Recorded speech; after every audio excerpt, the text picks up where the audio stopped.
Welcome to the Daily Power Parsha. It is great to see you all on this fine Thursday afternoon. The weeks are flying by, but but we're all here together, so that's always good. Okay, I've muted everybody just in order to keep down the background noise. But at any time, please feel free to unmute yourself and jump into the conversation. Okay, so this is our second round of studying the Torah portion of Naso, because we did this same Torah portion last week because of the holiday, so we had a different holiday reading on the holiday, but the Torah portion during the week was the same. The advantage of this type of setup is that it gives us the opportunity to take a much deeper dive into some of the themes of the Torah readings, which is something that we don't usually do just because there's so much of the kind of surface stuff to talk about that's really great that we don't have a chance to do a deeper dive. But today, we're going to do a deeper dive. We're going to analyze some Rashi's and some of Rashi's commentaries and try to weave together what I think is kind of a really cool narrative. So, join with me as we do this. I'm going to share my screen without further ado. Let's do this. Naso Torah reading. Let's pull this up. Today is Thursday, so it's the fifth reading. And as you'll notice, the reading speaks about the gifts of the heads of the tribes. 12 tribes. There were 12 tribal leaders. This is chapter 7 of Numbers, and the Torah tells us already in the second verse about the donation. So I need to tell you this. There were two donations that the tribal leaders gave on the day that the Mishkan, on the day that the tabernacle was officially inaugurated, was put up.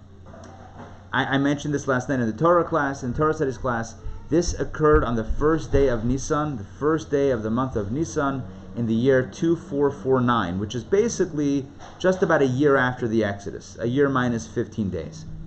That day, the tabernacle, the Mishkan, after 7 days of prep, opened for business. Ready to roll. This is happening now. Okay.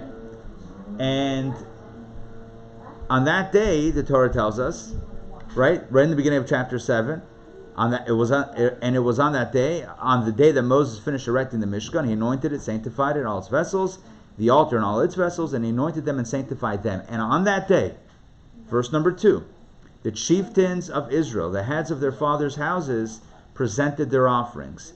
They were the leaders of the tribes. They were the ones who were present during the counting. And the Torah continues to enumerate the gifts. These were presents, gifts, that the Nesiim, the tribal leaders, 12 tribal leaders gave on behalf of their tribes. And what were the gifts? We discussed this last week, so we'll do it quickly today. They gave 6 wagons and 12 oxen. 6 wagons and 12 oxen. So a half a wagon per leader. They teamed up to give one. So 6 total wagons, 12 total oxen. Each one gave an ox. What were the wagons used for? The Torah continues to discuss. We're not going to get into it again today. The Torah talks about how 4 were given to the family of Merari because they were carrying the beams and the sockets, the heavy pieces of the Mishkan. They needed 4 wagons. And he gave 2 wagons to Gershon, the family of Gershon, the Levi family who carried the curtains and the tapestries. So they had less of a load, so they used the 2 wagons. Bottom line is, the wagons were donated, the oxen were donated, and they were used, the wagons and the oxen, to transport the Mishkan. Done. In addition to all of this, the tribal leaders did a second gift. That was gift 1, wagons and oxen. Gift number 2 was an offering on the altar. And I'm going to fast forward to this second gift right here. Verse number 10. Here we go. Right here. The chieftains, again, chieftains may sound like a weird term. Chieftains means the head of the tribes. The chieftains brought offerings for the dedication of the altar on the day it was anointed. That same day, the first of Nisan 2449. The chieftains presented their offerings in front of the altar.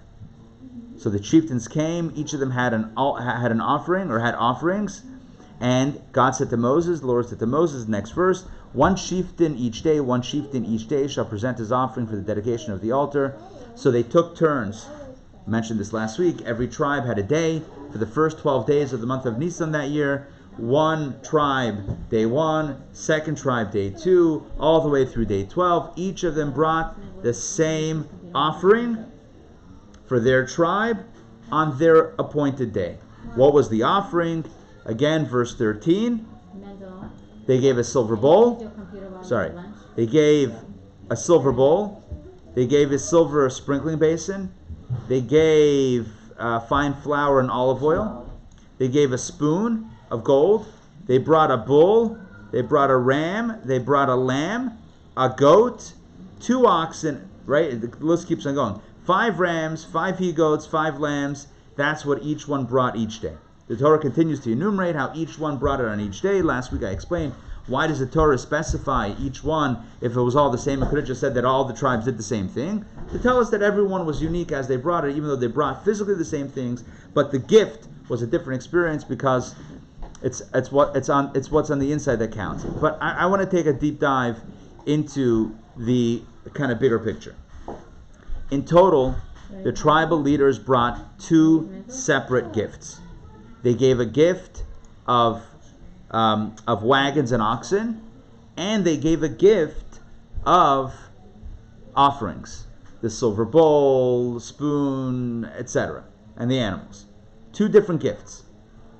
But take a look at what Rashi says. And this, I love Chabad.org and their Torah reading thing here because it literally has a button, if you could see my mouse here, that says Show Rashi's Commentary. Guess what, folks? I'm toggling that on right now. So now we'll be able to see Rashi's commentary. And I'm going to fast forward to the second gift. Here we go. Verse number 10. Right? We did this before, but now we'll do it with Rashi.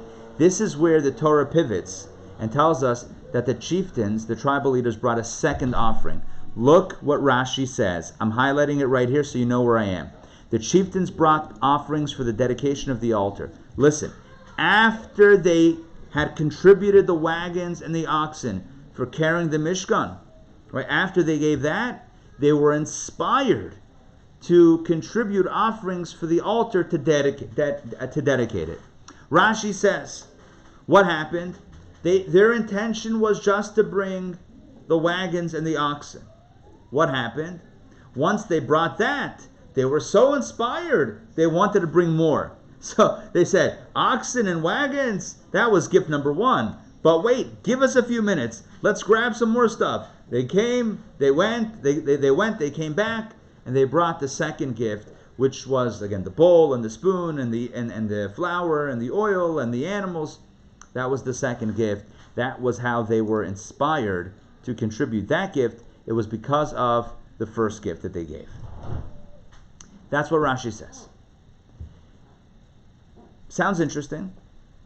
But the Rebbe asks a question. The Lubavitcher Rebbe, so let me take a step back. From, I believe it was 1964, that was the year that the Rebbe's mother passed away. And from the year that the Rebbe's mother passed away, he began to dedicate a talk each Shabbat in her honor and in her memory. There used to be Fabrenans gatherings in the Central Synagogue in Brooklyn, in Crown Heights, in 770 Eastern Parkway, where the Rebbe would share Torah. But he dedicated a special type of talk to his mother, which he continued for many, many, many, many years. And these were known as Rashi Sichot, which means Rashi talks, or Rashi insights, where the Rebbe would cite a verse, repeat Rashi's commentary, and then rip it apart with a dozen questions. Like a Rashi like this. Yeah, they brought 2 donations. After they brought the first one, they brought the second one. Take it easy. Not so fast. It seems simple. Not so fast. So let me, again, taking a step back. The Rebbe would cite the verse, cite the Rashi, ask questions, completely eviscerate Rashi, cut it up from all sides, and leave us with Rashi not making much sense at all, and then reconstruct Rashi and explain exactly what Rashi is talking about. It's not what you thought. Rashi is telling you something different and completely powerful.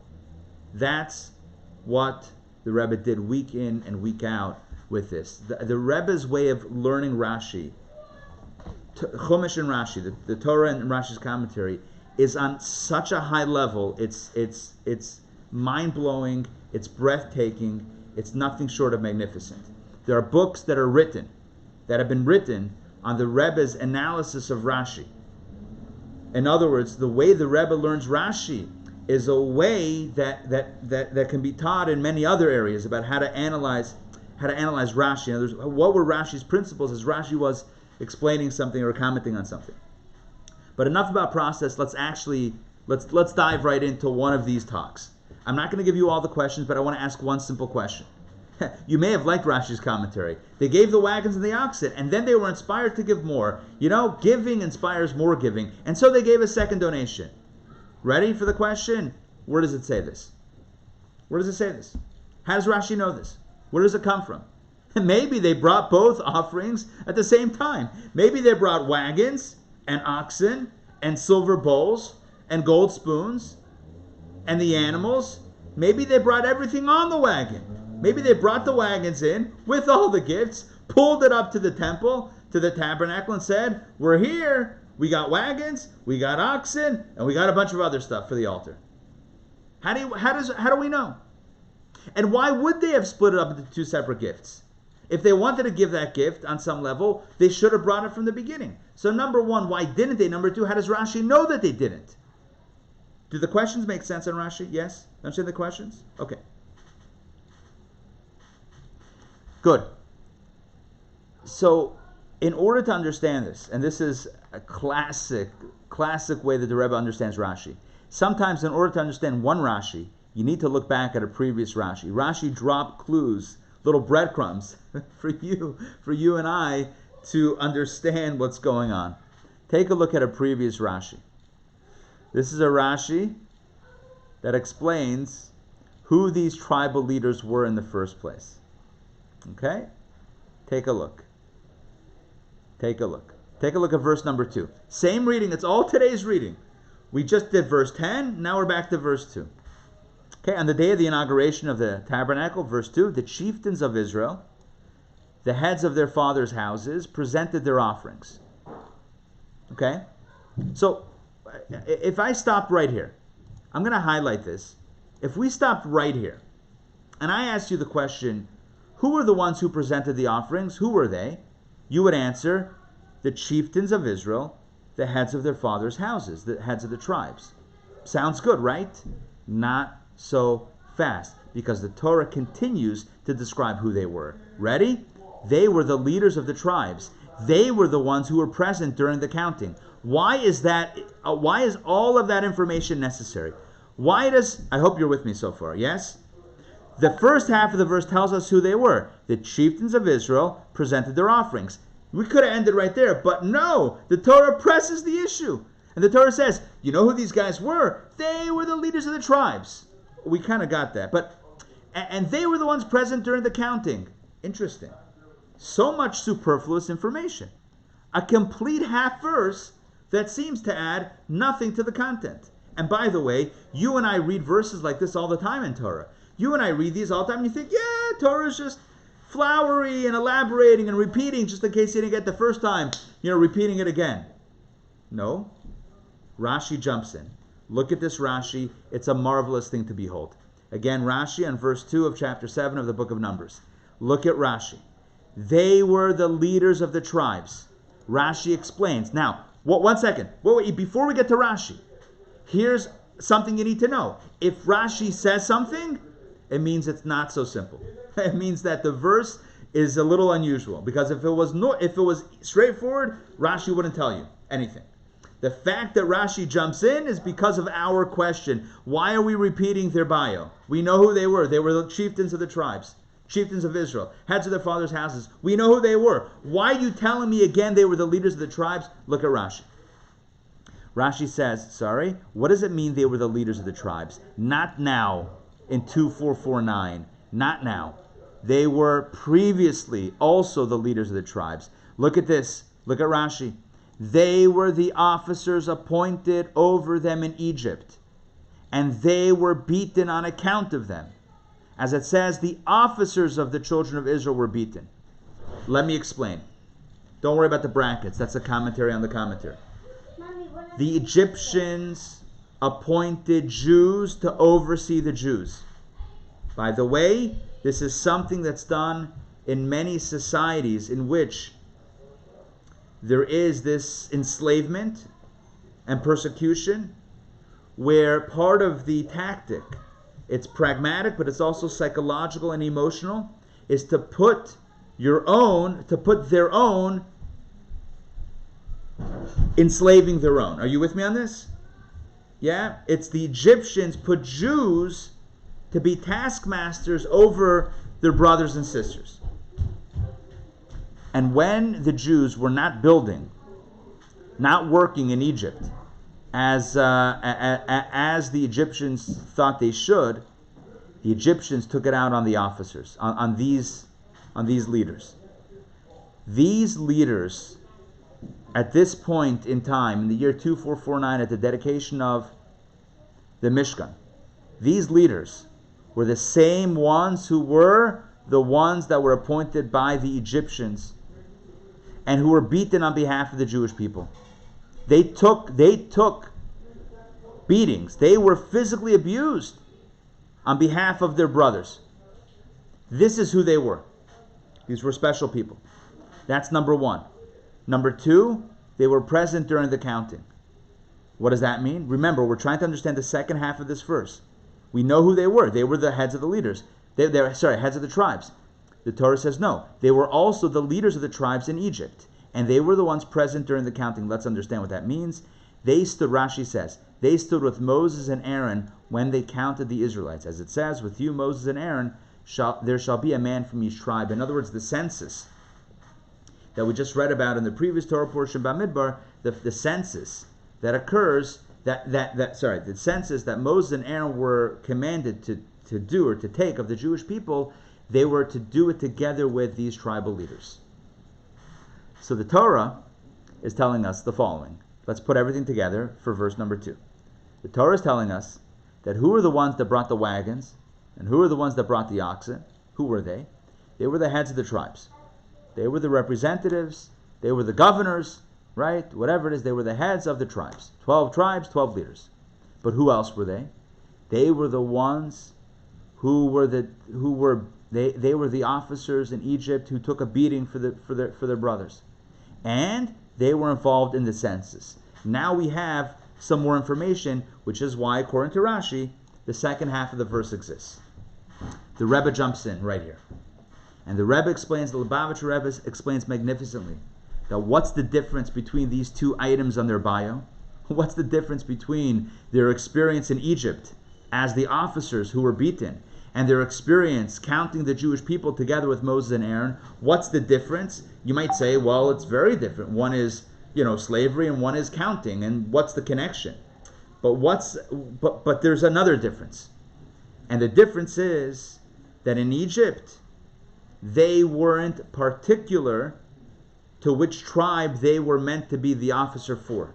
In other words, they were officers appointed by the Egyptians to oversee the entire Jewish people and the entire slave labor operation. Are you with me?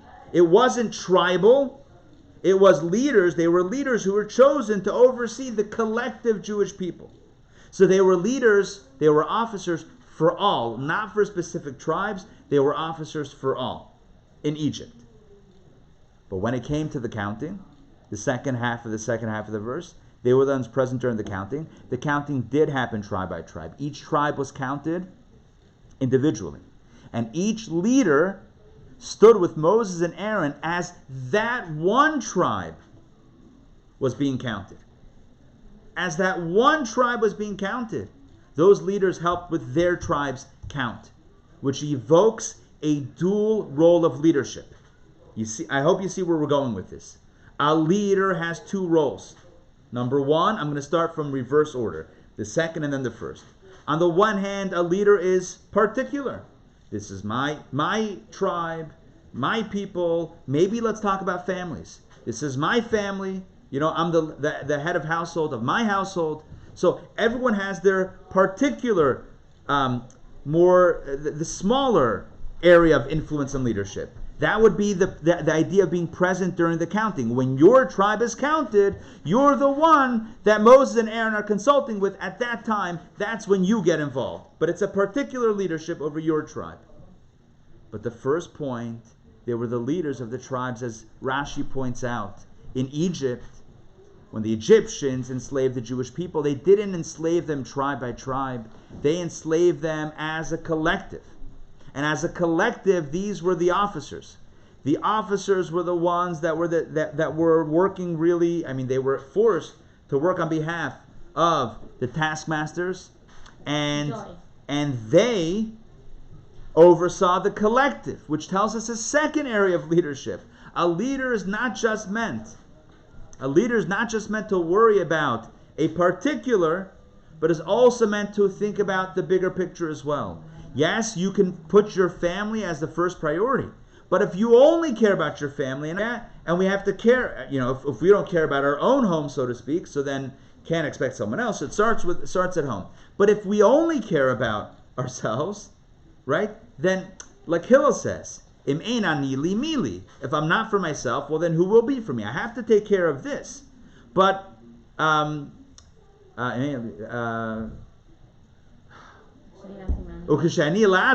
thank you. But if I'm only for myself, then what am I? Then what kind of person am I? I only care about myself. So I have to care about myself. But if I'm only about myself, then that's not cool either. We should be proud to be Jewish.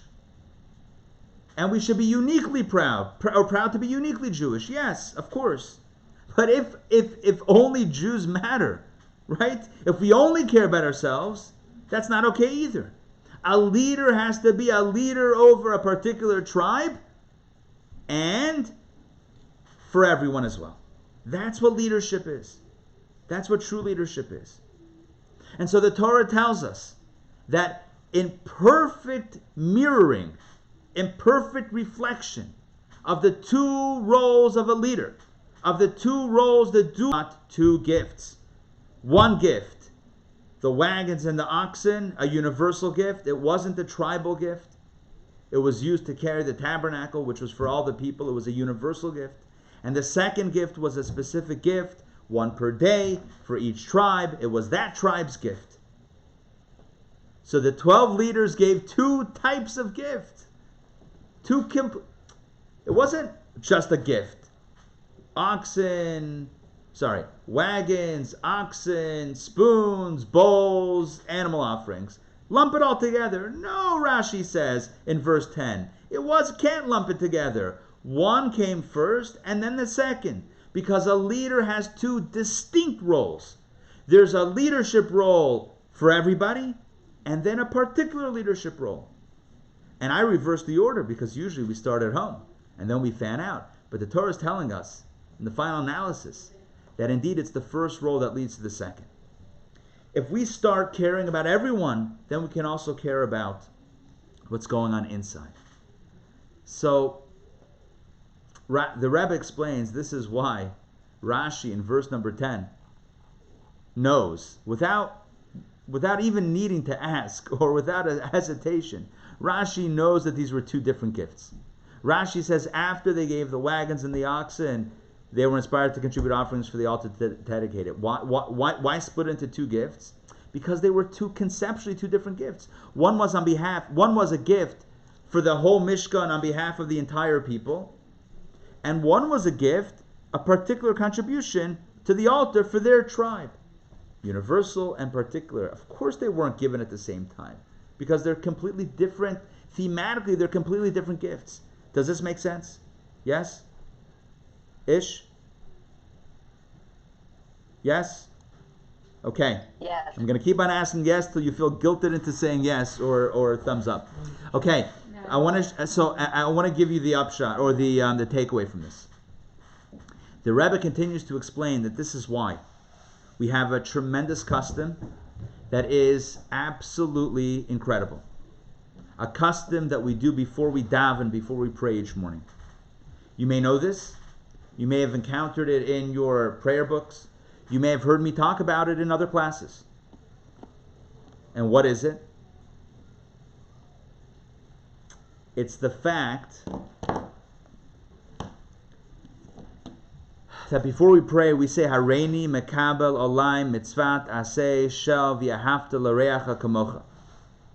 Before we pray and offer our particular individual prayers, before we contribute our offerings on our altar to God, right? We know prayers are like sacrifices. Before you and I bring our particular specific prayer offerings to God, before that, we bring an offering on behalf of everyone.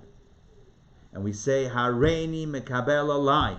Behold, I take upon myself mitzvat aseh shel, the positive commandment to v'ahavta l'reacha kamocha, love my fellow as myself. Before we ask for what we need, we make a declaration that we care about the other and we're concerned about the other, and we ask God that God give not only our requests, but the requests of the collective.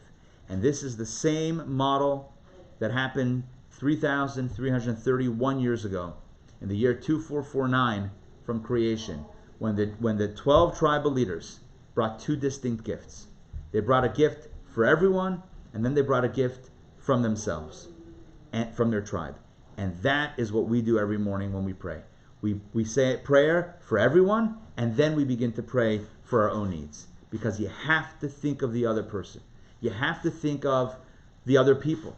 And God answers our prayers when we preface it with thinking about others, when we preface it with praying on behalf of others. So, this is a powerful message from Rashi's that otherwise seem very simple and may not be adding much. You may read these Rashi's otherwise and say, doesn't seem to be adding much. What's Rashi really saying? I don't know, that they brought one offering and then the other, that these were the tribal leaders who were slaves in Egypt, and then by the counting, why do we even need to know these points? Like, why is it relevant? And now the whole narrative comes together. The Torah is trying to drop clues. Who were these tribal leaders? They had two roles in their lifetime. They had larger roles and more particular roles. And they never forgot the dual role of a leader. They always remembered everyone, and then they, of course, focused on their specific, their inner circle. And the same thing with us. We focus on everyone first, and then also on our inner circle. And when we follow that order, I know when it comes to the Mass on the airplane, you put on yours first, and then you assist someone else. But with prayer, it's a little bit different.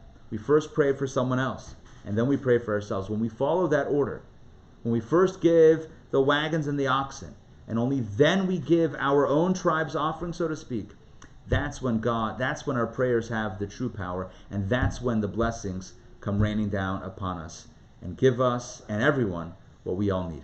All right, that's it for today. That's the insight I wanted to share. I hope you enjoyed it. I hope it made sense. I personally enjoyed the opportunity to take a much deeper dive in Rashi and explain. Rashi is not as simple as it appears. And the Torah, of course, is not as simple as it appears. Things that seem to be just repetitive and flowery language, and Rashi that just seems to be, either adding stuff, where do you get it from, or just repeating stuff that may not be so necessary. Everything is b'diyuk. Everything is precise and has a lesson. And not just a theoretical lesson, but a lesson that I think you and I can use today. Today, when you and I pray, whether it's a formal prayer or a personal prayer or an impromptu prayer, you think about something that you need to say, I really would love to have that. God, can you help me out with that? Before you do that, or as you do that, think about someone else as well. And that gives us true power. It gives us true power because it doesn't limit us to ourselves. Im ein ani li mili, ukashani la'atzmi mani. If I'm not for myself, well then who's going to be for me? But if I'm only for myself, then what am I? What kind of person am I? All right, thank you for joining me today for Daily Power Parsha. You can feel free to unmute yourself and share a comment, ask a question. Karen, go ahead. Yeah, so, listening to you speak of the universal and particular nature of Judaism, as you were speaking, I was going into my documents to find a research paper that I did because I watched this whole and read this piece that Rabbi Jonathan Sacks had done on the universal and particular nature. And I'm sitting here, I'm looking at you, but I'm also looking at my paper that says that Sacks has says that Judaism has to contain not one religious vision, but two. There is the covenant with humanity through Yes, Noah, and the covenant with one particular family, that of Abraham and Sarah and their descendants. that's And amazing. I That's isn't amazing. that amazing? Like that is just so beautiful. Yeah. And this idea that we are all universally we are all God's children, Yes. but then this particular nature of yeah, my battery's low, of course. The particular nature, of course, right in the middle of a statement. The particular nature of our Jewish practices and prayers and lifestyle, etc. Yes. I love that. But I love of the nuance that I picked up on, which I love, is that he says these are both responsibilities. It's not just Well, they're both equally responsible. You're responsible in others, and this is true for everyone. You're responsible for your particular and for the universal. It's not like yes, everyone's responsible for their particular. No, you're responsible for your particular and the universal. that's That's right. beautiful. To me, Right. that's beautiful. If we thought of that a little bit more, we would be in better shape. I'm saying the world, we would all be in better shape. And last night, your well, first of all, last night was amazing, the Torah Thank you. study. But I thought of too because you quoted from Lech just Lecha, I'm left and I just turned them this over. idea of casting blessings on others. Yes. It also in Lech Lecha talks about how we should be a kingdom of priests. So we're talking about the priestly blessing, but we should be a kingdom of priests and a holy nation, Right. which really suggests that all of us can bestow, Yes. those blessings universally beyond our particular, our particular families, Yes. right? I mean, it's just Yeah. it, And I need, along these lines, I just want to clarify one, not or clarify, just maybe, articulate one point that might otherwise get maybe lost. I feel like people in general, human beings, have a tendency to be very binary. Like it's either this or that, like either particular or universal. But like I don't tell me both, because that's like So some people are very much stuck in their specific beliefs, and if you don't believe like them, they have no time for you. Like if you don't worship the same way or believe the same way or subscribe to the same ideology or religious beliefs, then you're done. Then you're like you don't even. Then what are we even talking about? Because like you're an outcast or you're just someone else. You're different, and that's not who I am. And then you have people who are so disgusted by that type of segmentation that they say you got to get rid of religion altogether, because religion is so particular and pitting groups against each other. So we have to embrace the universal.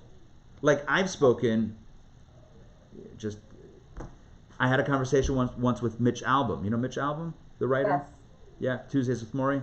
And yes, he told me, I met him in Laguna, long story how we met in Laguna Beach. But anyway, I went over to his house and he, with some friends, and he told us he went to yeshiva, for high school. Jewish guy, went to yeshiva for high school. And then he eventually, he moved away from religion because he felt that religion makes things so particular that it breeds kind of this animosity toward other groups that are not exactly the same as you, and he didn't like that. So he said he's more of a spiritualist that's more universal.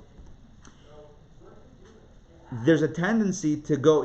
I need to go one way or the other. Either I'm religious and particular, or I'm universal but spiritual, and I'm not religious in a particular way. And I say today, can't we have it both? Right? That's the whole point of today. Is you can be proudly individualistic. You can be proudly religious and Jewish or whatever it is, right? And at the same time, also care about, really, genuinely care and love the other. It's not a contradiction. It doesn't have to be a contradiction. For some reason, we look at black or white. It's like, this way or that way. We got to get a little more gray here. We got to get a little bit more open-minded to not needing to put things in an either or box. Let's have it all. Let's have it both. Let's have it all also. All right, that's it for today. Thank you very much. Tonight, by the way, don't forget, 8 p.m. tonight. 8 p.m.? Yeah. I also get confused with the times. Don't worry, it's not just you. It's me also. 8 p. I'm not saying you do, but if you do, it's also me. 8 p.m. Tanya, think different. If you're thinking the same, join us tonight to think different. 8 p.m. Look for the links on the website, Facebook, email me, text me. We'll see you all. Have a good one. Have a good Thursday.